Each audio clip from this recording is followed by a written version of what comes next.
بسم اللہ الرحمن الرحیم۔ ناک کی ہڈی کا وظیفہ۔ اکثر لوگوں کی ناک کی ہڈی اور گوشت بڑھ جاتا ہے، جس کی وجہ سے سانس لینے میں بہت دشواری پیش آتی ہے اور رات کو خاص کر الجھن ہوتی ہے۔ اس کا اگر آپ علاج کروا رہے ہیں تو اس کو بھی جاری رکھیں اور ساتھ میں یہ عمل بھی کریں۔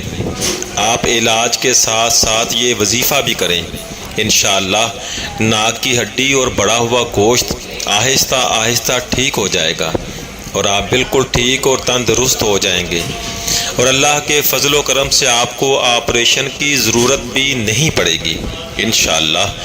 وظیفہ یہ ہے، سورہ علم نشرح 7 دفعہ پڑھ کر ناک کے نتنوں پر دم کرنا ہے اور ساتھ میں زیتون کے تیل پر دم کر کے ناک میں لگانا ہے اور ناک پر آہستہ آہستہ مالش کرنا ہے، تو انشاءاللہ آپ کی ناک کا مسئلہ بالکل ٹھیک ہو جائے گا انشاءاللہ۔